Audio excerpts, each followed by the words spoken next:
মানিকগঞ্জে মেয়েকে উত্ত্যক্ত করার প্রতিবাদ করায় বাবাকে কুপিয়ে হত্যার মামলায় একজনের মৃত্যুদণ্ড ও একজনকে যাবজ্জীবন কারাদণ্ড দিয়েছেন আদালত। একই সঙ্গে আসামিদের অর্থদণ্ড প্রদান করা হয়।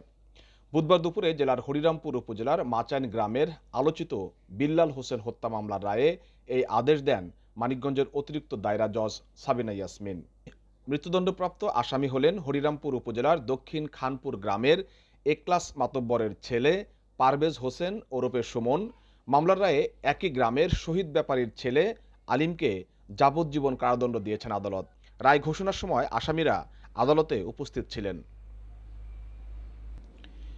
মামলার বিবরণে জানা গেছে, বিল্লাল হোসেনের 10ম শ্রেণীতে পড়ুয়া মেয়েকে স্কুলে আসা যাওয়ার পথে উত্ত্যক্ত করত বখাটে সুমন। মেয়ের বাবা বিল্লাল হোসেন এর প্রতিবাদ করেন। এক পর্যায়ে সুমন বাড়িতে বিয়ের প্রস্তাবও দেন।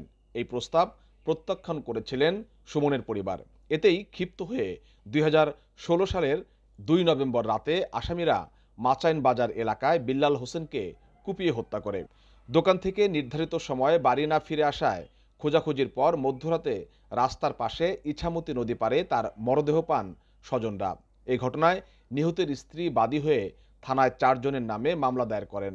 পুলিশ 2 জনের বিরুদ্ধে আদালতে অভিযোগপত্র দেন। দীর্ঘ শুনানি শেষে ঘটনা সন্দেহাতীতভাবে প্রমাণিত হয় আদালত একজনকে ফাঁসি এবং অপরজনকে যাবজ্জীবন কারাদণ্ডের আদেশ দেন। রায়ে বাদীপক্ষ সন্তুষ্ট হলেও আসামি পক্ষ উচ্চ আদালতে যাওয়ার কথা জানিয়েছেন।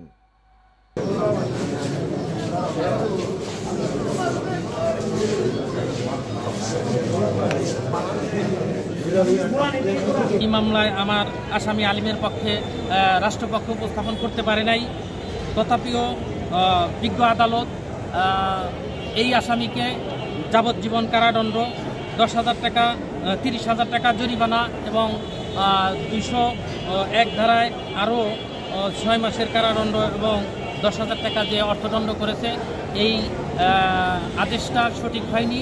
আমরা এই রায়ের বিরুদ্ধে উচ্চ আদালতে আলিমের পক্ষে আপিল দায়ের করব। ইনশাল্লাহ আপিলে এই আসামি খালাস পাবে। সার্কামস্টেন্স অনুযায়ী সব মিল থাকাতে আজকে রাষ্ট্রপক্ষ যে রায় দিয়েছেন, আজকে বিচারক যে রায় দিয়েছেন, রাষ্ট্রপক্ষ অত্যন্ত খুশি এবং সেখানে 1 নং আসামি যে এবং 2 নং আসামি তারা মিলেমিশে চাপাতিতে একটা লোককে বর্বর হত্যা করেছে, সেটা যে কোনো উপমারও ঊর্ধ্বে। কাজেই রাষ্ট্রপতি খুব খুশি। এরকম ন্যায় বিচার হলে নিশ্চয়ই অপরাধীরা আর অপরাধ মানে কখনোই করতে সাহস পাবে না।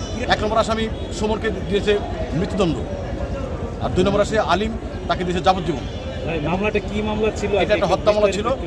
এটা হত্যা মামলা ছিল। এই মামলাটা মূলত ছোট্ট ফ্যাক্ট এই ঘটনা এটা যে এই আসামিদ্বয়, বিশেষ করে আসামিদ্বয় এই আজকে যে ডিসিস্ট ভিকটিম তার মেয়ে, নাবালক মেয়ে, তাকে উত্ত্যক্ত করতেছিল।